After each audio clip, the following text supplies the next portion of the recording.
Hi, I know you're here for the before and after, so I'll go straight into those. After the before and after, I'll show you all the things I'm proud of. My first iteration of my home office was quite pleasing. I had made my own table of reclaimed wood from 20-year-old cabin, but I could never get the height right, and the distance between the planks wasn't very pleasant to sit and work at. Also, it was sagging about 3 centimeters in the middle. The cable management and the monitor arm clamps made me want to change to something new because the planks couldn't hold up because the wood was so old and crumbly. I made it into an extension for our dining wood table and also a table that works on the summer on our terrace. The second iteration, I wanted to go all in on a gaming look and feel. I fell in love with the videos and reviews of the Secretlab Magnus Desk. It was talking to all of my current pain points at the moment. It was the right height, it was metal and it's more sturdy, and it had built-in cable management. So I decided to splurge $1,100 on 2 tables from Secretlab. But just in a few months after that, I grew more and more unhappy with the results. I have made 2 videos about that already and I don't want to go into more details.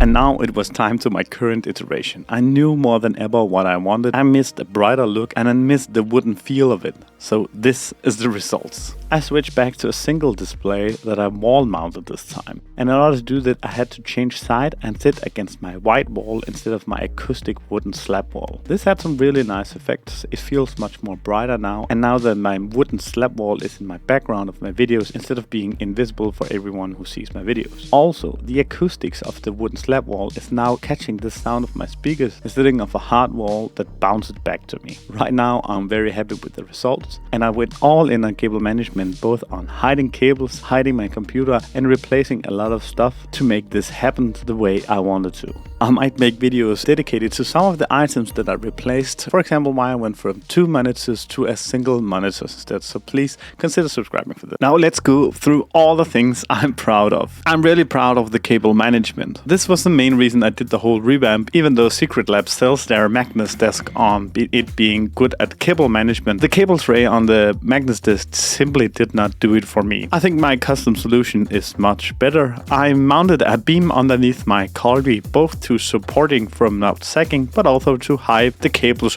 going underneath the desk. If you know anything about support and construction, and if you think this is not a solution to stiffen the desk properly, then please do write so in the comment. I know ideally I would have a leg underneath, but I tried this out instead because I think it looks much better. With cable management, charging becomes a tough job, but I wired my IKEA Alex drawer. So I made both a charging drawer to charge my mouse, my headset, and my wireless keyboard. And I also made a drawer for my card readers and my external hard drives and all my USB connections. All the drawers are lined with felt, I'd actually bought with adhesive tape on the one side, but it just fits perfectly after I cut it. So I decided not to peel off the tape and just lay them in there because they're not going anywhere. I'm also very proud of the solution I made for my computer, the shelf. I like to call it my skateboard. The computer was actually supposed to be mounted on the wall underneath my table, but I did not like the fact that it could be so dusty underneath and it would be very hard to get a vacuum cleaner underneath it. So I made this kind of a riser that slides perfectly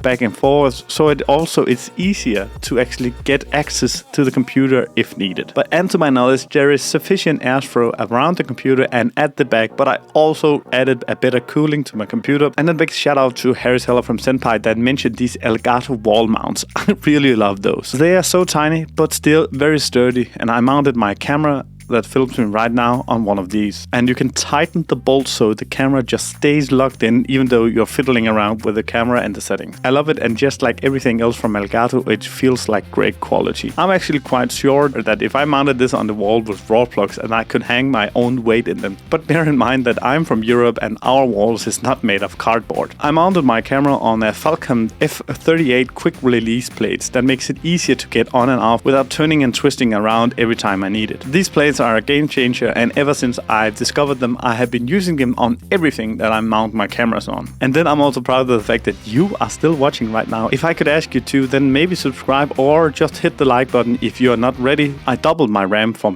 32 to 64 gigabyte because RAM are quite cheap right now, and I already had a reason to open my computer. See, I have both a graphics card and an Intel Core i9 processor that runs quite hot, so I decided to purchase a AIO cracking set 73 all-in-one cooling unit. And I also fitted 3 extra 120mm NZXT fan coolers in my case. And all of this was because I wanted to hide my computer away and also wanted to make my computer much more silent but still keeping it cool. Because all of this extra cooling means that my fans doesn't have to run as much to keep my PC cool. I finally got around to upgrade to the Shure SM7B, even though there's not a noticeably different in the sound from the SM58. I just think that this looks way better, and this is my home office, so looks is also a quite important thing. I bought the Logitech Pro X super light mouse because I wanted to go wireless, and then of course I bought the IKEA Secretlab Desk and the IKEA Alex drawers, and I think I spent at least $100 or $150 on extra wires and extenders for all my cables.